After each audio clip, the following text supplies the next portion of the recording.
We are live. Hey, we're live. We've been live for anybody watching or waiting to watch. We've been live for like 10 minutes, but we didn't know we weren't live. We'll do it. We'll do it again. Welcome to Western Variety ShYo with today's guest, George 601 Miller and Agent 137. Oh, on my right, as usual. We'll get to George in just a second. As usual, a couple quick announcements before we get into the awesomeness. Oktoberfest. That's an announcement. Just getting going today. A little bit late. I guess it should have been October 1st, but not. But if you go to juicerecordings.com/Swagtoberfest, you can check out what that means. You can get things like Swag. that's a ball of me, but there's other cool stuff as well. Stickers. can I get one of those balls, Wes? Stickers. We'll send you some balls. You absolutely can. Go to the website, check it out. The deal is, it's kind of like, some of you have probably done a sticker swap before. Those are all stickers and decals that I showed in a ball. But the deal is with Swagtoberfest is, check it out. We have our address there, shipping address, mailing address. Send us something cool. Make something cool with our artwork. If you don't have anything cool, write us a letter, some fan mail, whatever you want. Send it to us, and we'll send you something back. To the deal. So anyone watching, get on it. You've got at least an hour of George and I talking and Kelly talking to take care of that business. And let's see. Other than that, coming up October. Rewind real quick on events. Hey George, you got any events coming up? Yes, I'm playing in Spain on 26th of October with a bunch of cool people. Decline, Quest, Ivory, Breakfasters, and Bad Jokes, bunch of other people. Big Halloween party in Spain. Then I'm doing the Punks Warehouse party in Leeds. That's huge. When's the Punks Warehouse party? That's November the something. I've forgotten when it is. I should look that up, really. But that's with Stanton Warriors, Martin Horger, Mafia Kiss, all those boys. Well, find it anytime you like. You can always throw it out there again here. I'm going to look it up on my phone now. Cool, man. So while you're doing that, a couple events for me. I'll be at SD Utopia, which is the Southern California San Diego Regional Burn, the official regional burn. Decompression party, as some people call it. I'll be doing a Friday night, which I believe is the 14th or 15th, whatever that weekend is. It's Friday night on the with the Camp Charlie crew, which is all the unicorn stuff that everybody sees me promote or just talk about sometimes. Camp Charlie, that's our art cars, big unicorn, kind of a play off of the old Charlie the Unicorn videos on YouTube. If you haven't ever seen any of those, go check them out because they will absolutely make you cry. They're so funny. Kelly will confirm that. And then, so that's next weekend or the weekend after this one. And then let's see, then October 21st, just following that in San Francisco, kicking off the Game On Tour stuff. And that's with DJ ShYo and DJ Icon and Nubs from Dusty Rhino, DJ Icons from a whole bunch of stuff, the Opera Temple and whatnot, and then also Kelt Null. Also, a lot of Burning Man folks play on the lineup with me, and that'll be a lot of fun. Really looking forward to that, and promotional stuff all over the place for that. So just hit anything at It's Wes Smith Yo, and you'll probably find it. That's good for events right now. Other stuff, November, December, whatever. But hold off on that. Couple things, and then hey, let's talk about some releases. That's great because we both everyone. Well, George and I both have releases fairly often. So hey, let's go with that next. George, what you got coming out or just came out? Well, we've got the Make 'em Clap EP, which is out now on In Beat We Trust, Lady Wax's label. I've got that out, which is doing all right. It's selling and stuff. And then a week later, we remixed Lady Wax and Mutant Breaks featuring Ruby Dan In Beat We Trust, which we've done a remix, and I believe you've done a remix as well, Wes. That is correct, George. I like on Monday, I believe. Actually, I did that as a needle drop, not last week, but 2 weeks ago. We did your version of that. Very good, very good. Oh, we enjoyed doing that one. That kind of wrote itself. It was like lots of good samples on there. So Yeah, I like that one. It was. And when she says your version, she means your version. It was funny because we do this, occasionally we do this section randomly throughout the show, basically when someone has to go to the bathroom sometimes, where Kelly does her Agent 137 needle drop. And yeah, she chose your remix over mine. But that just goes to I'm show. sorry about that, dude. Totally all right. They're more likely to listen to yours. If they tune in to watch this nonsense, they're definitely more likely to go listen to your music. That's the fun we have. Well, that's cool. And then I have let's see, I've got another release out. Well, it didn't come out this week. It came out last week, but that's on Juice Recordings, and that's the Deep Down few mixes from myself on that. Check it out. It's fumbling its way around the Beatport charts, which is always super fun. And so that's cool. All of that. Yeah. Which, by the way, before I get into this segue topic, my friend, tell everybody who you are and a little bit about yourself and all that stuff. Right. Well, I'm George. I'm one half of 601.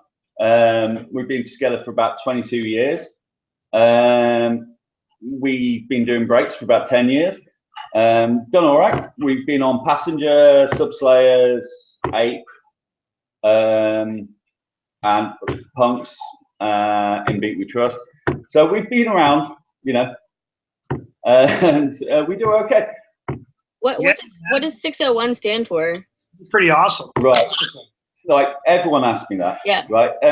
It's from a sci-fi movie called The Andromeda Strain. Okay. Oh, I know that movie. Yeah. Well, if you know the movie, like at the end of the movie, it says it's information overload. It says the computer's overloading. It's 601, code 601.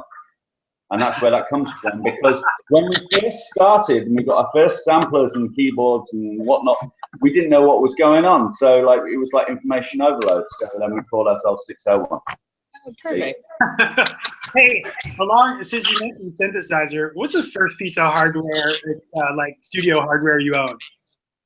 Roland D10. Oh, nice. Yeah, mine was a horrible piece of kit, actually. Mine was a rack mount Novation base station. Oh, really? That's yeah. That's a bit further on. Like we got this Roland D10 from like a junk store and thought it was amazing, and then got it home and realized couldn't do shit with it. So yeah, but it could do tasks. I realized I couldn't do shit with my rack mount piece either. So I waited a long time to where I could get gear that I could do anything with. I think the next one was a Korg Poly 800, which was marginally better. But yeah. We got a Korg MS-10 as well. Anyway, I'm not going to nerd out. No, very cool. Oh, well, you pretty much nerded out when you got into the Andromeda Strain, so I think you took care of that. No worries. But hey, so since you mentioned the dirty word, let's just get right into it, man. I knew of you, never met you in person. I knew 601, of course. We are brothers, if nothing else, through the Punks music label, Stanton Warriors Punks music label. And, just electronic music, dare I say underground. But a few weeks ago, maybe not that far ago, but when you get to our age, what's a few weeks, few days, who cares? Right?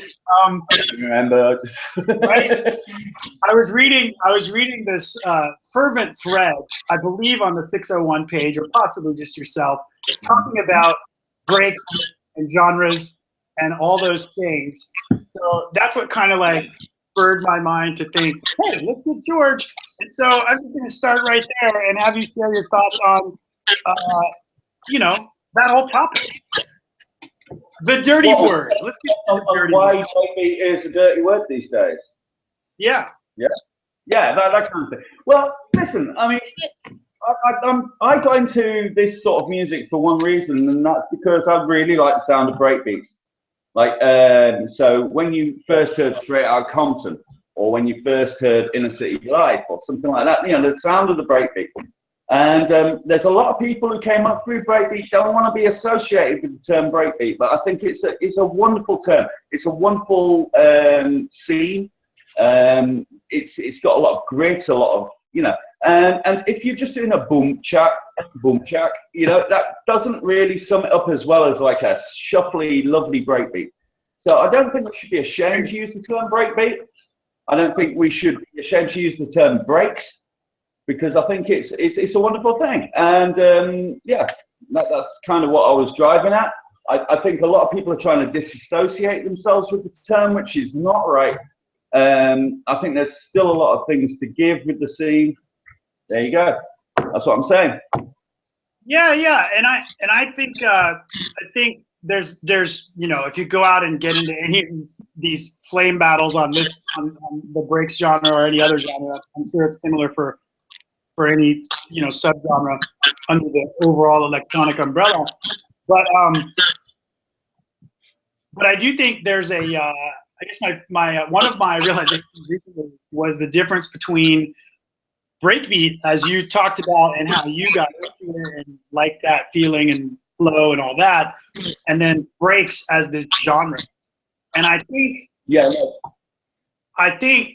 what I've arrived at, because this question comes up so many times for me, you know, like you and others that have been doing it for a minute or not long, is there definitely is a stigmatism, you know, related to bookings and like people that don't know much below, let's say, the, you know, the electronic or whatever you call the top level of electronic music, whether that's EDM or electronica or whatever, electronic dance music all spelled out, whatever you call that, you know, there's folks that don't know much below that, and so for them, you know, if they're in a position of event production or, you know, these kinds of things, that's where the term break tends to be found as a bit of a dirty word from my experience. Do you find that as well?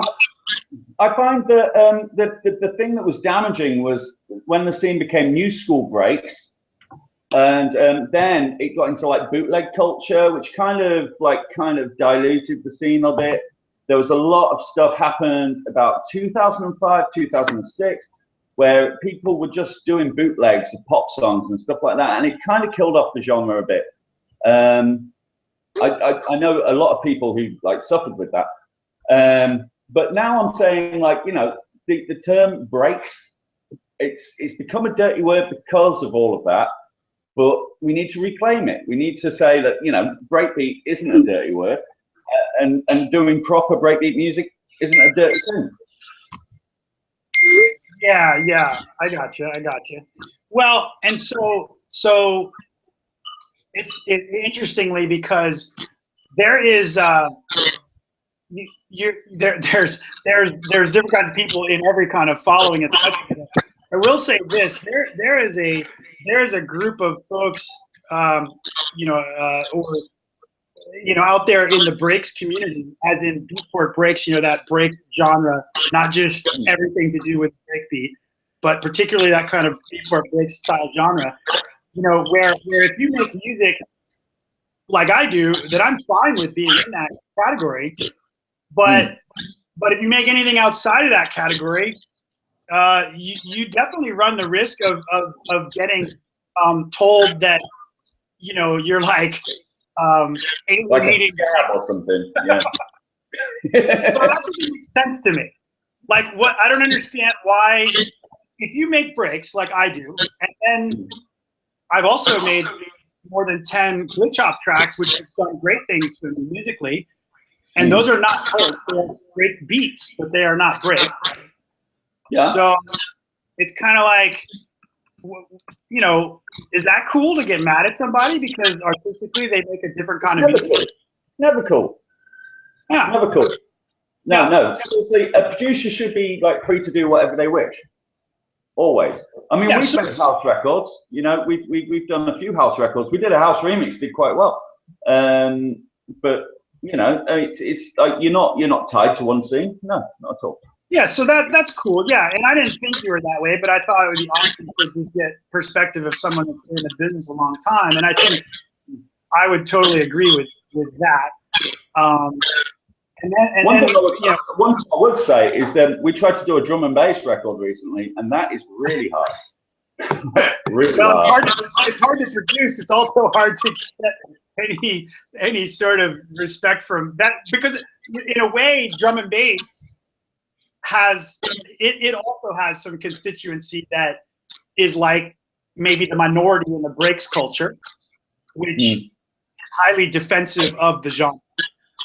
Absolutely, absolutely. And one thing I do have a bit of an attitude about is like people who just think they can make drum and bass, and they can't. There's a whole different discipline to drum and bass, which is it's highly technical, like production value super high, like and you shouldn't mess around with it if you can't do it properly. You know what I mean?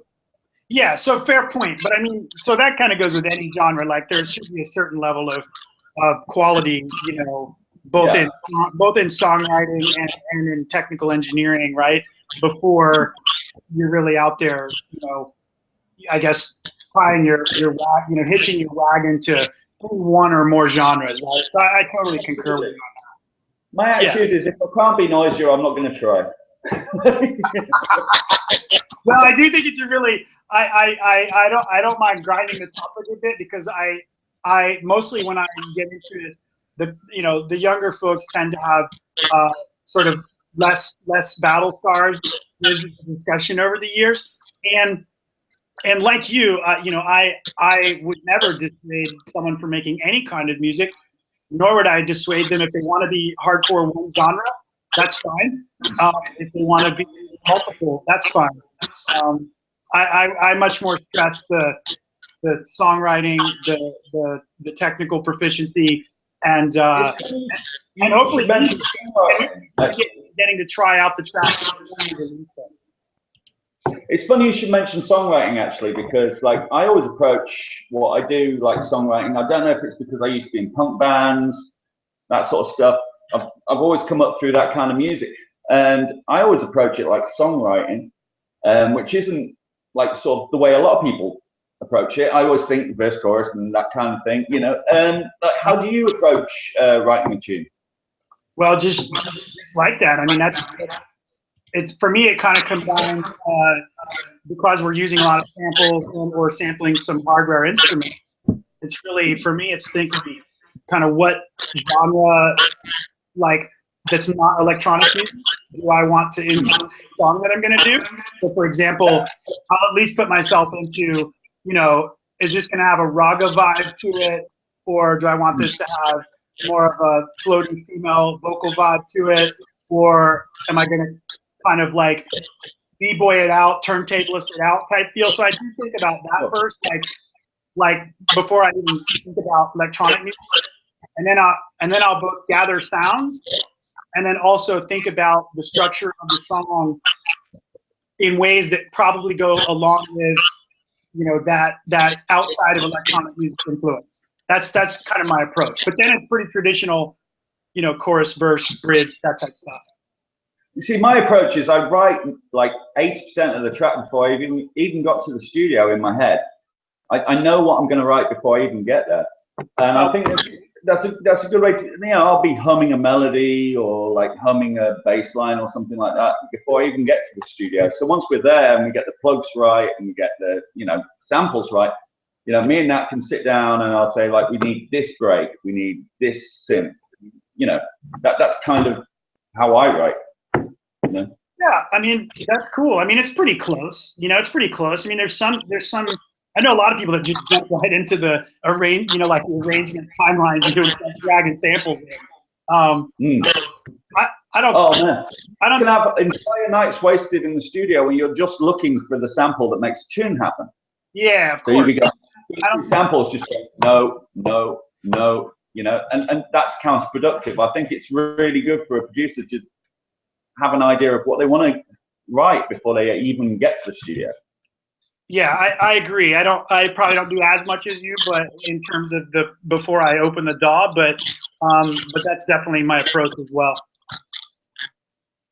And because I know like what sort of tune you want to write that day, Oh, for sure. Yeah, I very rarely just open the DAW and start dragging shit in there, there's Yeah. a little bit of a plan for sure. And I also, I mean, you work in Ableton. I don't know what dog you work in. Oh, we're in Ableton as well. We've been in Ableton since 1. We're up to what, 9 now? I think we've had it since like 6, but 6 or 7. But sure, there's too school on that. But well, as you, my only point I was going to make about that is that, as you know, that the session view is in there, which I believe is still unique to Ableton, and that for me is kind of a middle point between, you know, perhaps songwriting with a pencil, so to speak, or storyboarding, and then the arrangement view. I love it. I mean, that's what it's intended for. So it's user friendly. It's like, you know, it's not. I've recently tried to start using Logic, and I don't know. I'm not feeling it. Ableton. That was my dog choice before I got into Ableton. So occasionally I'll go revisit it, especially if there's a major version or something. But it hasn't won me back over yet, and I'm probably too used to Ableton at this point. So where do you all find acapellas? Where do you find the vocals to your tune? What? Go ahead. Well, I'm asking because I'm aspiring and I can never find them. There's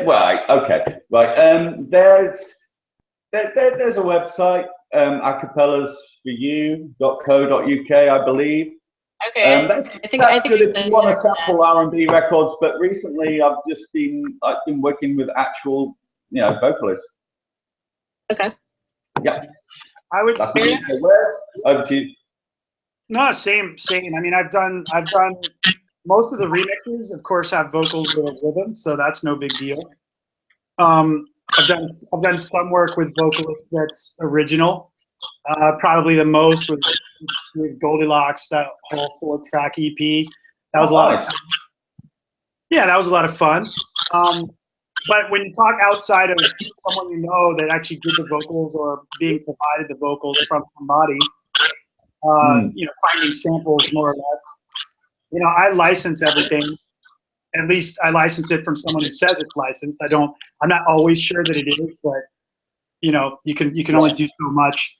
But I would say I do pay to license them. I'm not 100% sure that everything I pay for is actually licensed, but that's a whole different topic. Well, as far as where to find them, you know, really, I go look at you know, sample CDs, libraries, all the big, like, you know, producer library sites, you know, Loop Masters, all that stuff, and you know, Big Fish Audio, even others, some more oriented to electronic bands, hip hop, whatever. But when I go to them, I very rarely look for vocals in the genre that I'm thinking about. And it's one reason, George and Kelly, to go back to what I said about, first I think about a genre of music that has nothing to do with electronic first, because I'm thinking more about the way that genre does, like the swing in their percussion, the way they do their vocal rhythms, the way they do those types of elements that I'm going to put in on a song. And then I usually go look for sample CDs or kits that are not even really per se for electronic music in the sense of like dance music. They're more, you know, they might be for doing dub reggae or something. And I just find that there's so much more volume to look at when you're not looking in an electronic music genre. Definitely. I totally agree with that. There's a thing that happened to us before we did the We Do Bass album. We signed a publishing deal. And one of the things with the publishing deal was we had to make everything like copyright friendly. Right. So like, you know, we couldn't be sued on anything. We could use them on adverts. We could use them on television. We could, you know. Yeah. And so ever since that happened, like we completely changed the way we write stuff. So it's all got to be clean. It's all got to be like, you know, above board. So we've done that ever since. So that kind of changed the way we worked. Like back in the old days, like we'd go on Acapellas for You or whatever, and we'd find a little snippet or whatever. But like these days we can't, because we're signed up with books. Like, you know, we can't get away with that. Yeah, well, that's a great point. I guess first, I'll from my perspective and what I do, you know, yeah, I mean, it's exactly that way. If you're, I may not be as cleaned up as you guys are, but I mean, if it's a project where I know for sure it's going to be under scrutiny on many platforms, and I don't mean platforms like SoundCloud and Beatport, like those to me are just all digital song platforms, but more like you're saying, like it might go to an advertisement angle, or it might get used even in a Facebook video ad, or it might get used on a YouTube ad, or anything like that that is kind of outside of traditional music streaming or downloading. If it's that kind of project, then 100%, I will be conscious of those issues. And for anyone listening right now, you absolutely need to be conscious of those issues. What a lot of people don't realize, and George, I'll throw this out there because I think you'll have some experience with it as well. I do have some experience with, problems, not just like a SoundCloud takedown. That's like a slap on the hand. I have experience with both in the design, like artistic design world, as well as in the sound design world, of inadvertently using something, that was a problem. And working through that process is not fun. I believe most of the time you can arrive at a good outcome for everybody, especially if it wasn't egregious, meaning like you just flat out rip something off and do it. And part of the reason I'm pointing that out is because I do think if you're a producer starting or long time in or whatever, and you're constantly juggling these issues of copyright, the one thing I always tell people is, and I believe UK is under the same Geneva copyright convention. It is what it is. You may not like the way it is, but that's the law.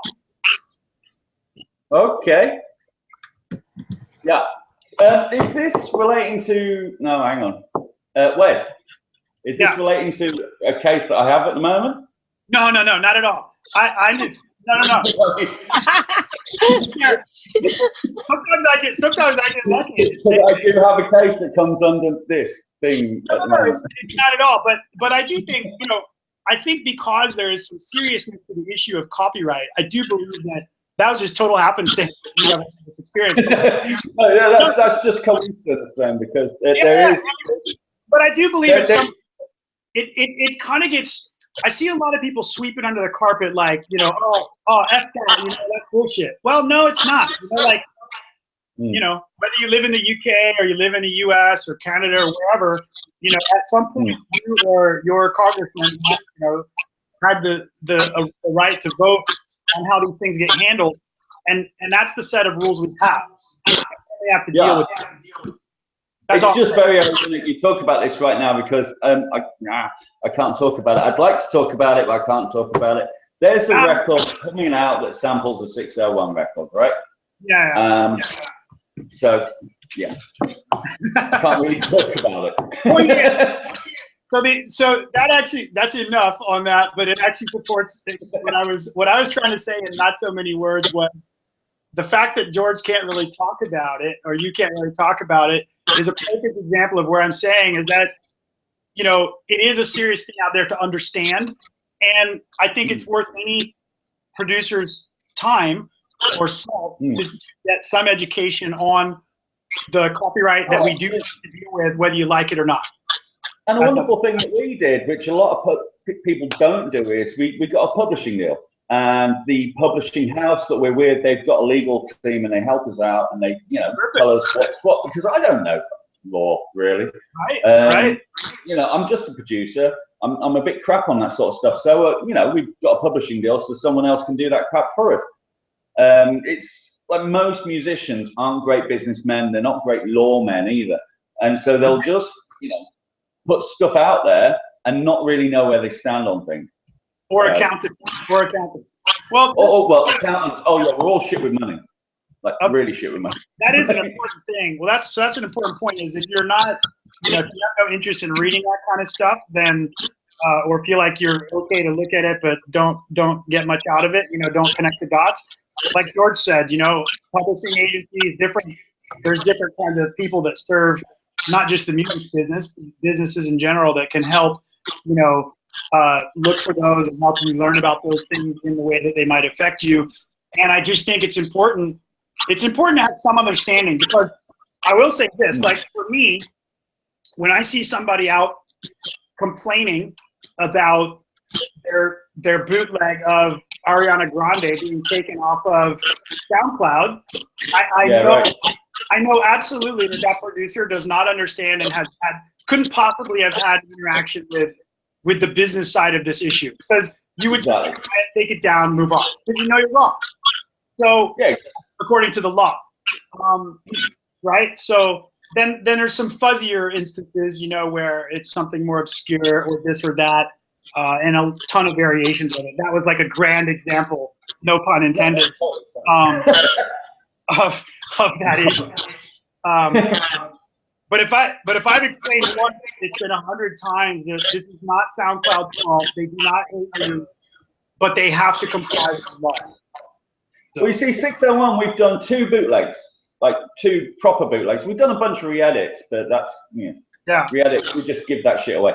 But we've done 2 proper bootlegs, and one of which was Pop Polite Itself, English band, and we sent it to Pop Polite Itself, and they approved it, and it was cool. The other one didn't get, you know, sent out, but anyway, we've done 2.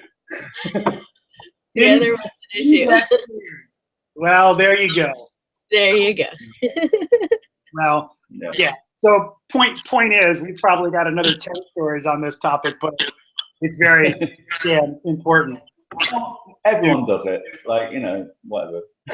But I think it's also like my parting point on that is also that as a label head with Juice, when I see that kind of reaction to things that I have experienced with, and I understand at least the basics, and I see this kind of fervent reactions by producers, it's kind of like, to me, I think, I don't know if I want to work with that dude, because it's going to be a long road to educating them on things that they're really just wrong about in most cases.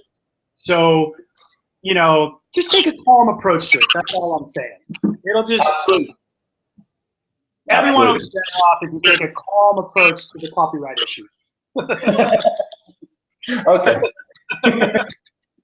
Right, next. Give him that, George. Give him that, George.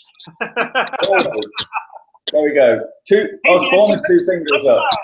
If you don't mind, can we dig back into the archives of the 601 George Miller career? You said 20-something years, right? 22. Started in 1993. Well, aside from the fact that this whole sampling issue completely generated itself throughout your career, let's just use that spaceship to ride back in time and tell us a little bit about the early days of you, man. Well, yeah, okay. 601 was me first, and I had a 4-track recorder and an Amiga running Optimed. And I made ambient techno to start with. Nice. Yeah, when ambient techno was still a genre. And then there was, I was in Leeds. I was very blessed. I worked in a record shop in Leeds, which gave birth to a lot of big acts and stuff. And we got a support with a band called Luke Guru. Look them up, they're amazing. And it was like one of those local supports at your local venue. And we went on with them. And literally playing everything live. We had no MIDI. I was actually playing the keyboard parts live. And then they finished the thing and asked us to go out on tour with them. So I left school. I was like 16. I went off on tour with this band, and we went up and down the UK. And it was when Transglobal Underground was happening, and Banco de Gaia, and all those sort of guys.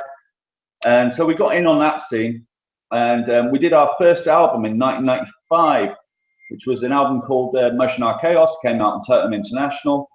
And it was very primitive, sort of like ambient techno sort of thing. Anyway, in the meantime, this is a long story, Wes. Are you sure you want to hear it? Absolutely. What I'm more sure of is that any of your fans on here listening would definitely rather hear this than listen to me talk. Right. Well, anyway, so me and Nat did all that stuff. And then I got a tape given to me by a friend of mine down at a rock club. And he said, oh, this is my friend Mark. He does like, you know, drum and bass. He gave me a mixtape. Anyway, that turned out to be Mark East, who turned out to be Deep Impact. And so I spent 2 years like touring around the UK with Deep Impact, being his MC, believe it or not. And then like he carried on, did broke recordings, all that sort of stuff, did really well. I moved to London, came back, 601 happened again. 10 years later, we're doing what we're doing. So that's the really abridged version. But Yeah, of course. Well, Mike, you said broke recordings, right? Yeah, that's my mate Marquis. He's like a brother. He's amazing. Cool, man. Yeah, I never communicated with them, but my buddy Wayfor, out of yeah, he'll know them, definitely. Work with them. Well, yeah, like Autobots, Deep Impact. It's the Leeds connection. We're all kind of in that same area. What's happening in the UK right now? What's going on, man? I mean, other than the obvious, resurgence of garage. So what's happening in the UK right now? He's in Norway. Well, yes, there's a lot of garage. That's true. There's a lot of bassy house as well that sounds exactly the same. Man, I get sent the same record over and over again. I'm getting sick of it. Like seriously, this is why I made sure the new 601 EP sounded like a breakbeat EP, because I'm sick of getting sound bassy house or witch house or whatever you call it over there. I have no idea. It's the same record. It is exactly the same record. And now you have a situation where different producers are saying, you copied my record. You copied my record. No one copied anyone's record. They just all sound the same. Here's an example of what you're saying combined with our previous copyright topic. So probably like you guys, I'll make music, and because I DJ, I'll play that for quite some time in most cases. Could be 6 months, maybe 3 months, could be a year sometimes before I'll put it out. And so most producers that also DJ or play out, gigs will do that, right? It's the uniqueness of not only your sound, but your sets in many cases, right? Fair enough. So the funny part to me is that I might have something, let's say I'm 6 months into having finished it and been playing it, whatever. And then I go to release it, and, like we distribute, a video and da-da-da-da, like everybody does. And it'll get flagged somewhere for like copyright infringement. Now, the funny part is with YouTube, they're pretty specific. And I think SoundCloud is now too, but I stopped doing any of that on there, so I don't know. Yeah, but with YouTube, if you've ever been flagged on there, they'll give you the actual 10-second window of where the sample or the part in question exists. And I'll go check that and be like, no, wait a minute. I'll be like, I know I got that off a sample CD. And I go find it. And I'll be like, I know this is where it came from. And so they'll show you the comparison song. You can go listen and see. And then you can, of course, dispute it. And, they have all these warnings on there where, if you dispute it and you're bullshitting and they find out, they can shut your account down or they can't, And so it's pretty funny though, like maybe 2 or 3 times I've had to go on and I'll have to send them the link to the sample disc that I licensed and show them, look, here's the sound, and then I'll be like, well, the other song might be claiming that, but they got it off a sample CD or the sample CD sampled them. I don't know which. But each time YouTube has released it and let it go, on the basis that these producer sample CDs, are proliferating now. Everyone's using probably some aspect of them, and so there is this likelihood that nobody actually owns the sound, right? Well, if you were going to go down that road, you'd say like dubstep a couple of years ago, because everyone used the same massive presets. Like the massive threat sample pack, and that was what killed dubstep really, because everyone had the same presets, everyone had the same sounds. Like it's just like, please come up with something new. It's like like. Are you saying dubstep is dead? I'm not actually. I'm not. I got a really good dubstep record this week. Like, good one. I can't remember who did it, but it was really good. But I will say it's changing. The audience is changing, and here's how I know why. They're all becoming techno DJs. Yeah, well, here's how I know it's changing, because it was so big in the U.S. that there was a time where you would have entire dubstep lineup type festival stages, right? And they all sounded exactly the same. Yeah. And now the reason I know it's shrinking is because over the last year I've had at least 3, maybe 5 shows where I played on the same stage, primarily breakbeat, a little glitch hop in there, that kind of stuff, with a dubstep headliner. So that's how I know it's changing, because they're now infusing, other sound styles into the same stages with those guys. You see, when dubstep first came out, it was really exciting for us. I mean, I'm completely guilty of using massive like presets and shit like that. If you listen to any of our stuff on Passenger, it's all the same presets. It's all the same stuff. I will totally hold my hand up to that, but I put an amen beneath it, so that makes me okay. But, amen. But I'm going to go on the record saying that for us Americans, I liked Skrillex when he was. Oh, I love Skrillex. He was good. And I also like Skrillex now that he's, showing his capability and variety. I love it. What, do you like the Bieber stuff?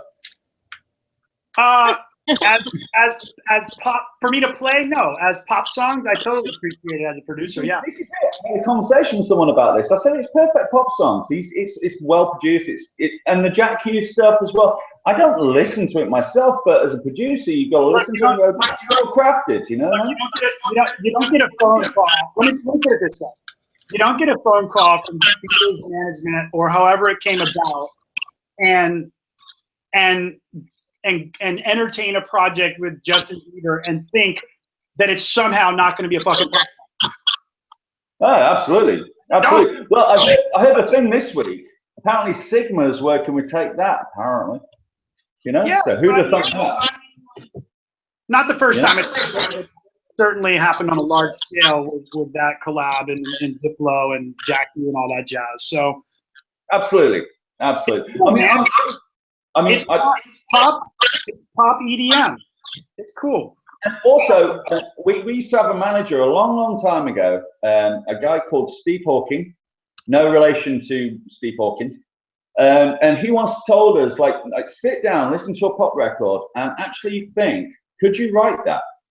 Like, could you do those kind of hooks? Could you actually perfect the perfect pop song? Because it's an absolute craft in itself. And God bless anyone who can do that, because we can all kick out the jams. We can all write like really heavy stuff and, make a dance floor go. But can you write a perfect melody? Can you write a hook that sticks into people's heads? My answer to that was, if I could, it would have happened. Exactly. I don't think, I'm a pretty big believer that whatever is pop culture music, I'm a pretty firm believer that, there's definitely some boy band side of it, everything's written and totally planned and there's a venture capitalist involved and all that. I get that. That's fine. And that's a segment of it. But I'm a firm believer that there's definitely a piece of, and a big piece of that pop music pie. It really is, folks like a Skrillex that come up through a lot of musical history, and their sound becomes a big enough influence on what's happening in pop music that then pop music merges a bit towards their style. And then, of course, that kind of collaboration makes a whole lot of sense. And it feels good to everybody because you've got both audiences captured. That's why I think it works. Case in hand, I was talking to big up Jenna Ho, and we were talking today. Jenna!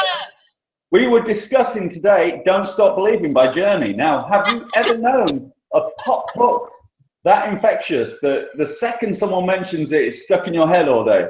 Damn. I wish I could write something that infectious. I definitely wish I could write something that infectious. I mean, the only other one is "Living on a Prayer" from Bon Jovi. "Living on a Prayer" was on the tip of my tongue, man. Our Final Countdown. Yeah. Final Countdown. But let's just face it, 80s glam rock was wicked, like glam metal even. Most things by Def Leppard were amazing. But you make up your own words to the songs though. That's what's gotten me all day. I've had Don't smelly Stop onion Singing soup in my in, yeah? He just makes up his own words. Yeah. Well, this is funny. I actually do like vinyl DJ nights, and I play like 80s glam metal sets sometimes because I love that stuff. Really? Right? Yeah. Maybe. It's a White Snake, man. Fucking yeah. I used to have all those records. Yeah, well that now adds you to the club. That adds you to the club of two of friends of mine that still play some complete vinyl sets, regardless of the genre of music. Oh, yeah. We've got a thing in my hometown called Porky's Prime Cuts. Okay. Big shout outs to DJ Trev. And it's basically it's an open deck night for people who've never DJed before, whatever. And it's a beautiful thing. Like people just come down with their favorite records. It's like the musical equivalent of going around to a guy's house after a rave and just like this. Oh, check out this record. Check out that record. Check out this record. And we just like, we give them about like 10 minutes to show them how the decks work and all that sort of stuff. It's a wonderful thing. And I do like my little sort of 80s metal things down there. It's quite fun. Yeah. That's awesome. I got a buddy I talk about him frequently on here, DJ Love out of Texas. And you may know a few of his records, some things with Ollie B and whatnot, some UK labels and other, what's Air I think is a good more tempo label out of UK. Yeah, so he's got some works there. And he's a pretty accomplished turntablist as well. But anyway, he's a vinyl purist, and we go way back. So it's always cool to hear people still doing that, because the reason, I stopped being a vinyl purist, and then I was so broken at it. This is about maybe 6 years ago. I was so broken at the decision, because people are always like, don't sell it, don't do it, don't do this, don't that, you'll regret it. And the only reason I don't regret it is because I gave the whole collection to Frank, which is DJ Love. So. Gonna play. Oh, DJ Love. Yeah, I know DJ Love. Yeah. I couldn't sell it though. Like I did, at the time I didn't need the money, so I was like, I can't sell this and feel good about it someday in the future. Like, damn, why did I do that? So I gave it to him. Well, when I do 601 sets, man, I use Tractor, I use the Tractor controller and all that sort of stuff. But I justify that to myself by doing the vinyl thing once in a while, because I can. What I mean? Man. I use my first DVS type thing was Serato. I used that for a long time with control vinyl, and I love it. And then the current version, that's still the one I've used all the way up until this year, actually. And I've been using the current Record Box DJ version some live because it. Oh, I still haven't used Record Box actually. Well, the way it's bizarre how it started out. I mean, I guess it's just the evolution of software, but version 1, 2, and 3, all you could do was prep, your USB sticks and then use the USB stick in the CDJs. But with version 4, the free version still does that, but then they have Record Box DJ, which is a full blown DVS category product like a Serato Scratch Live or Scratch DJ, Serato DJ. So that's when I started trying it out. So I think that version came out like last year sometime. It had some sketchy driver problems with I'm all Mac based. So El Capitan had some problems with that among other things. And then that got fixed. It was like audio USB dropout, stuff like that. But it came along quite nice. A couple patches later. But now the beauty, which you'll appreciate even if you're not using it, is that now all you have to do is run Record Box and then plug the 2 USB cables from your laptop directly into the CDJs. Right. Okay. So there's no sound card, no extra hooking up. It's just plugging in the USBs to the CDJs. Yeah. Yeah, and not that it's as big an issue anymore, but as you recall, for many moons, there's always the issue of switching over to DJs that are on Tractor or Serato or a mix. Right, yeah. You don't have that problem either, because you can have, just like the USB sticks, you can have one computer plugged into one and one plugged into the other, and it treats them in terms of linking and undoing and all that just the same. So cool. I've always tried to be quite respectful with that, like when you turn up in the DJ box with a whole bunch of equipment, Yeah. If the guy says he's on his last record, just leave him be. Like, seriously, leave him be.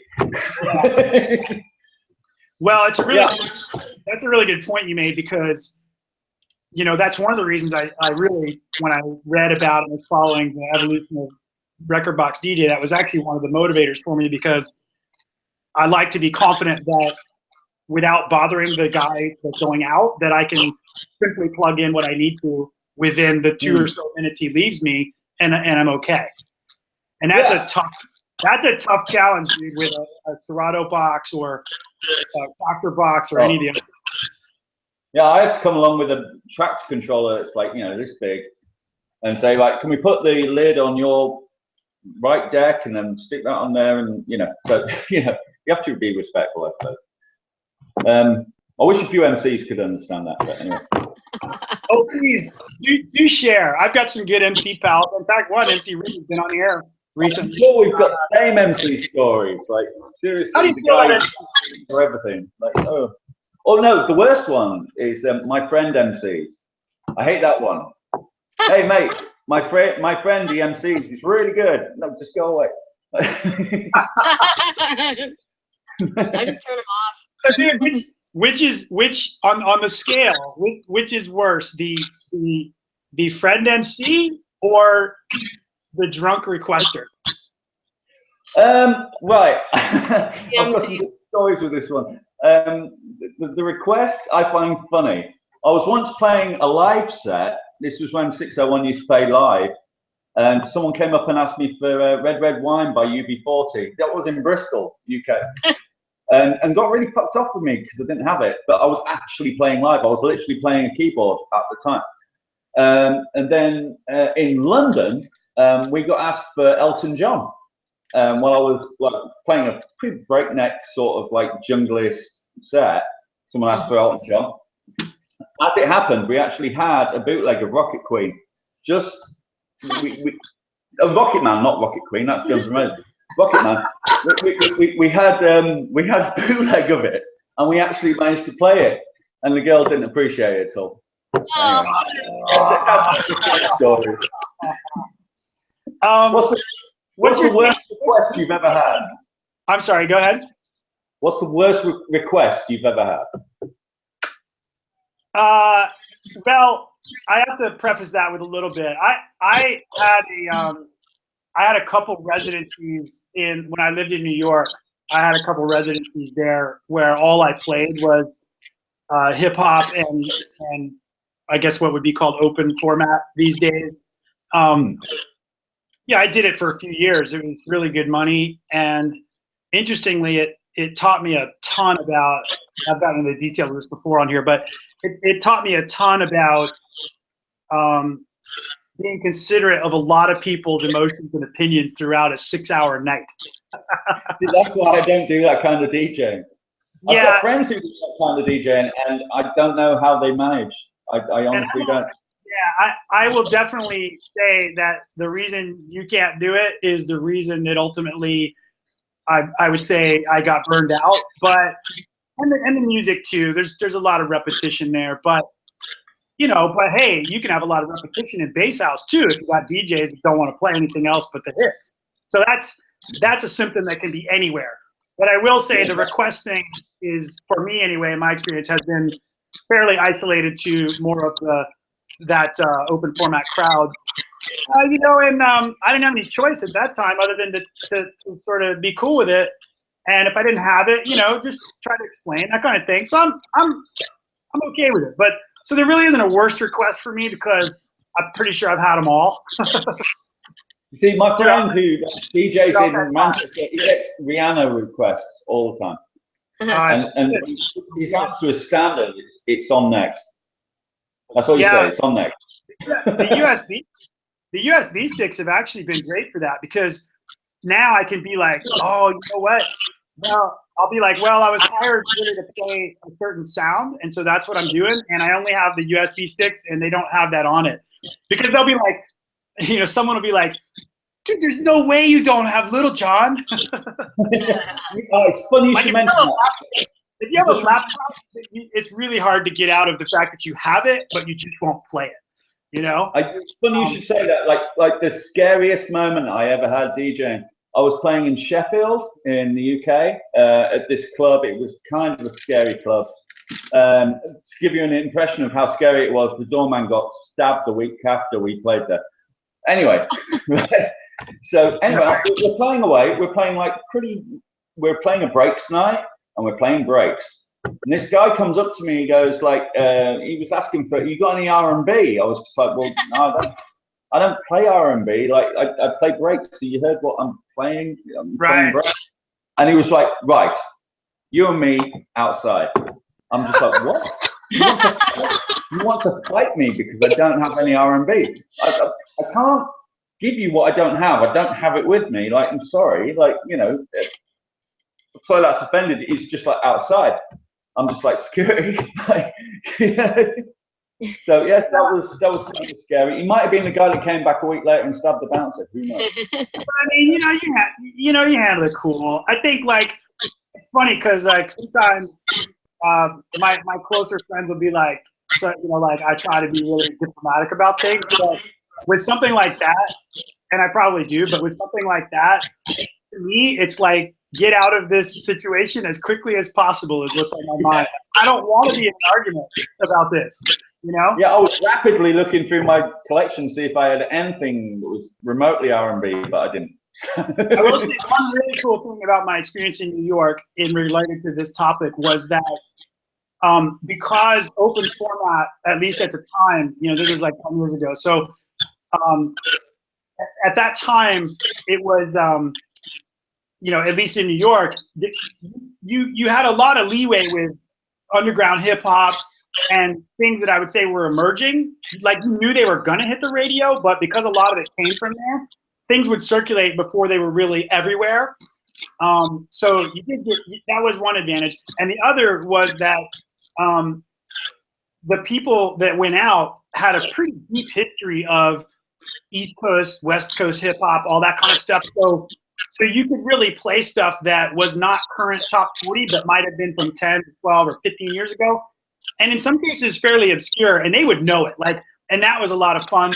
And also the good people of New York would tip you. And that, my friend, if anyone's listening who requests or knows someone that requests, I will tell you that is the golden way to get your request is if you drop a $20. Oh, yeah, I'll play anything for anyone if you bring money.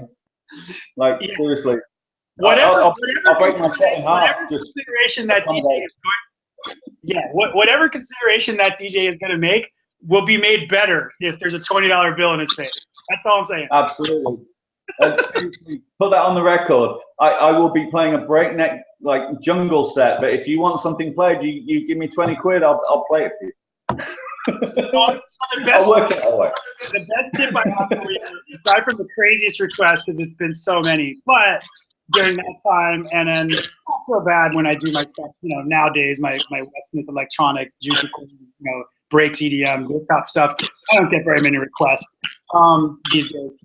But the best I ever had was a $100 tip on a New Year's party. Yeah, a New Year's party in New York, and I gotta tell you, diamond for $100. Yeah, whatever. I always remember this because the dude came up to me, and the funny part was I would have played the song anyway, but he came up, and I think he was partly showing off. He was with this girl, and he's like, he just puts the 100 out. I knew what was coming, and I was getting to the cringe. But he asked me to play like "Kiss" from Prince. And I'm like, oh, I'd play that anyway. I almost didn't want to take his money, but I realized he was partly showing off maybe for the girl. He's like, if you play yada yada, I'm getting laid. And so I'm like, I take his money and play the song. I'm like, bro, I'll play it twice. So here's the funny part. He goes out, he gets her out on the dance floor, and things are going great. And like they're still going great when I'm ready to go to the next song. He runs back up and he's like, dude, will you really play it twice? And I'm like, you bet. Like a, I don't know, 200, 250 person crowd just played that shit twice, like from the start, and everybody's like, woo! I would have done that for $50. So that's my choice. request related story. That's a great story. I like that one. Yeah. So, okay, here's a question from me to you. Right? Please. Outside of breakbeat, like, what do you listen to? What's your recreational music when you're not listening to dance music? In no particular order, I would say reggae, classic rock, and punk rock. Yes. I'm probably. Well, because I skate, I still skate. I'm a big on my punk rock. You know, I've got a black flag tattoo. I'm big into all that. And metal. I listen to loads of metal. I definitely had that phase. It doesn't keep up on the iPod, or playlist much these days. But definitely a lot of reggae, man. Both reggaeton style as well as traditional ska, older stuff, and classic rock. I definitely like some of that. Occasionally I go on a disco binge. Yeah.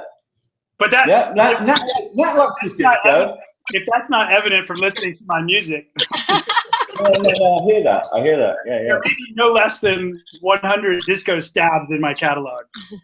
I have to say, right now, coming back to you, for me, like being someone who looks at breakbeat music quite a lot and sees what's going on and all that, you seem to come out of nowhere, Wes. Like a few years back, and then you were everywhere, like absolutely everywhere. Like, how did that come about? Like, it was just like, we were tootling along. There was your declines, there was your crafty cuts, and all that sort of stuff. And then all of a sudden, Wes Smith, top of the charts. Yeah. I can tell you exactly what happened. So about 2010 or so, I gave up on all the. Yeah. That was kind of like that was when I switched to Ableton, somewhere in that area, and was putting out music. And I can tell you what happened was about 2000, I think it was 12, was when I put out Bring Back That Funk. Yes.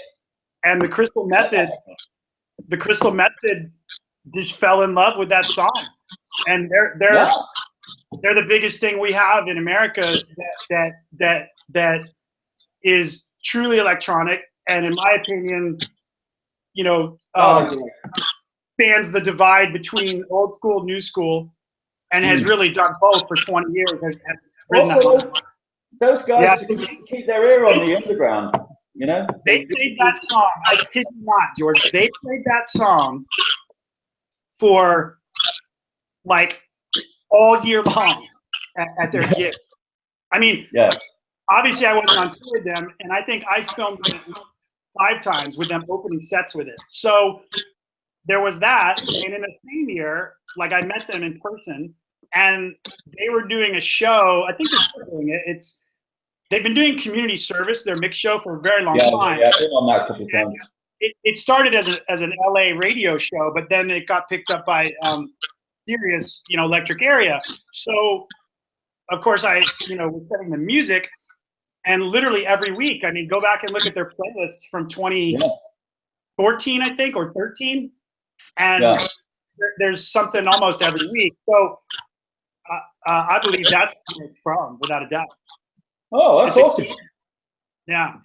Like I say, I mean, they've played 601 tunes on there like a few times, and it's just like, because they pick up on stuff all the time. And, for someone the size of Crystal Method, like, they've been going for such a long time.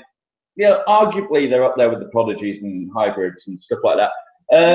And they still listen to the little guys, like they had, they still get in there. Their assistant, like one of their assistants, like sent me an email. It was like a Sunday, and it was really, and I was like out at a bar with some friends, and they're like, "Hey, this is so and so from the Crystal Method studio. They want to know if we can Bring Back That Funk on this week, like serious episode." And I was like, I didn't even know what that meant. I just replied was like, yes. Yes. Whatever. Yes. And that was kind of how it all started. Yeah. And I will also tell you, along those lines, 2 great reasons for you to have a website, or some very clear way for someone to find you and get a hold of you as a producer, artist producer. is because both that piece of contact came through my like website, my normal website, not like any of the social stuff, and the other piece of communication that came through my website, which was very beneficial, is kind of another milestone, was the Playrise digital guys that I did the video game for. So very important to make sure that you're reachable and at least moderately responding to correspondence to the best of your ability when people hit you up. You just never know what someone's going to be actually looking for or who they are. Yeah. Yeah. My other question to you, Wes, and I believe I've asked you this before, is you tend to play like a lot of gigs. Like, what's your secret to that? I don't know, man. I don't know, dude. Because you seem to be very prolific. Yeah.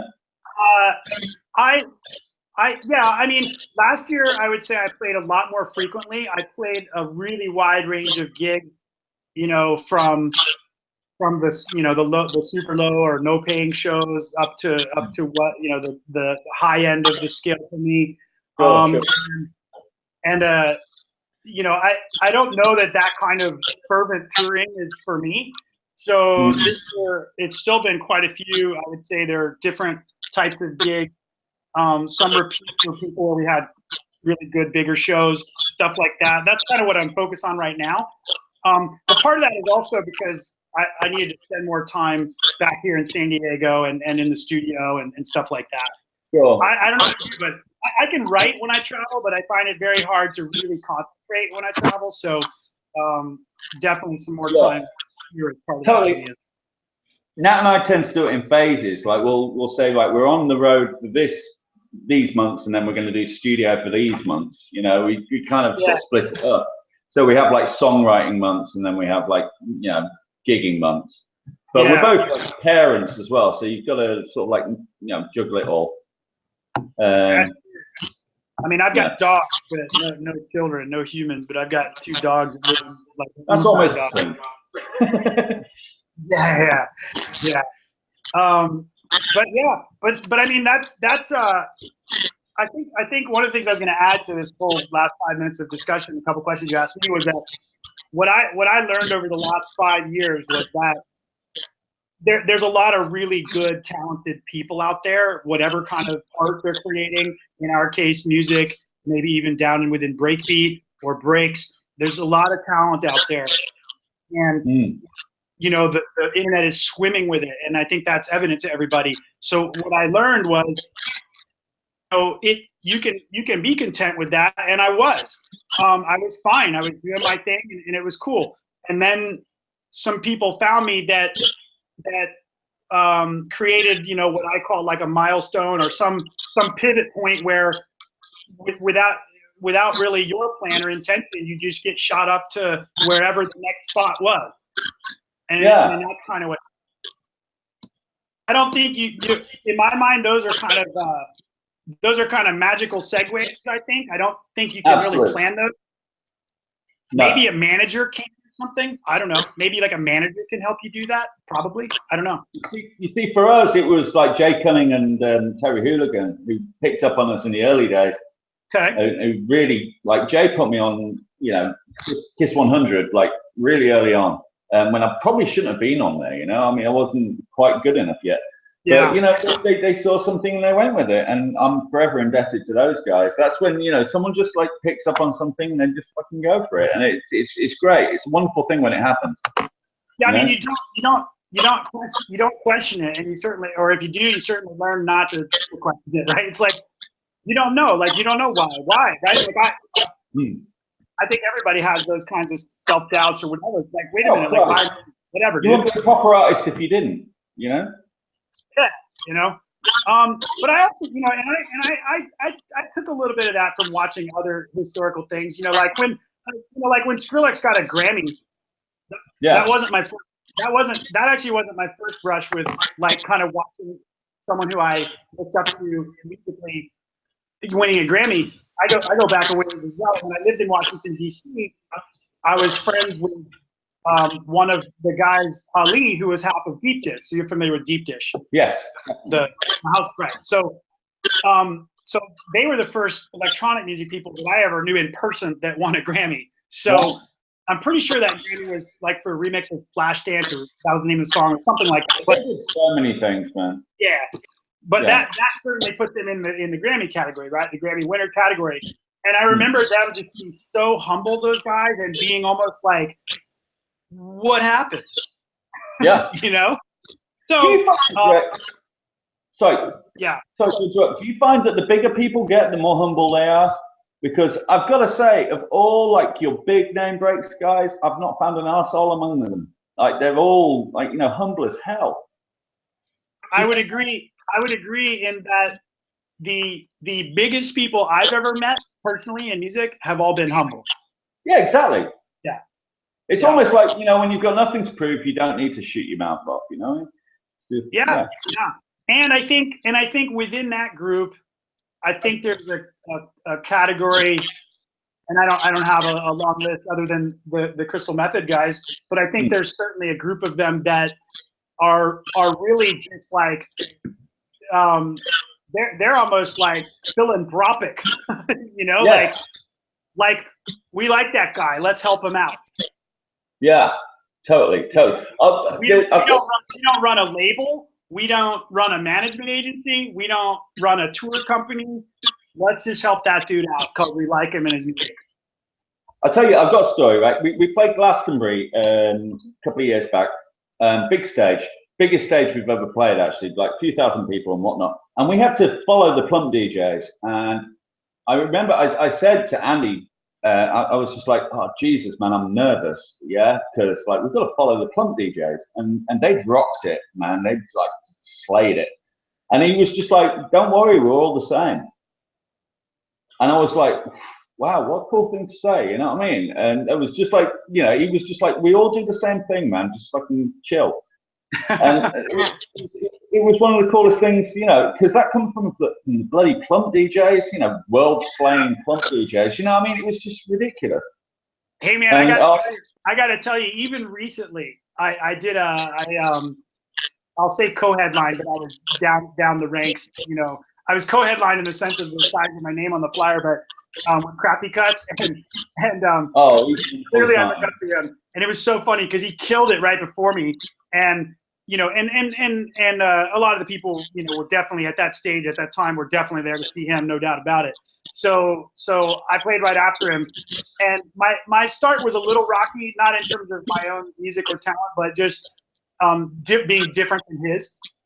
So you know, there was a little fluctuation there, but no huge deal. And then we're rocking along, and I was a little bit nervous, I got to tell you, because it was the first time I'd ever met him in person. And so, like, you know, we were just hanging out, you know, 20 minutes ago or whatever before his set in the green room thing there, or tent as it was an outdoor deal. And then I'm playing, like, I don't know, somewhere about midway through my set, you know, things are going great, and he just kind of scoots by back behind me, and he's like, great songs, mate, and just keeps on going, you know. And it was kind of like, I mean, I had kind of forgotten about it up until that, you know, like a little bit of like some crafty jitters, but you know, it was nice to have that feeling, dude. I've been doing this a long time, like you, and it's always nice to like have yourself in a situation where you realize, oh damn, I'm a little bit nervous. Yeah. You know? I'm always nervous. I mean, do you still get nervous before every gig? I get nervous before every single gig I play. I still get scared. No, the time I get I get nervous when I play if I'm about to go on for the biggest crowd I've ever played, then I get nervous. Really? Because for me, it's the other way. It's like if it's little tiny crowds and I can see the whites of their eyes, I get really nervous with that. Big crowds, it's so out there, it's so surreal. You know, it's bonkers. Yeah, I mean, I mean, I'm okay playing either crowd, but if it's a crowd, like if I do a show with 2,000 people, that would be bigger than most of my shows, and so that would probably make me nervous in the beginning. Yeah. I mean, I've got to say, like, you know, when we did Glastonbury, that was like, I don't know how many thousand, it was huge.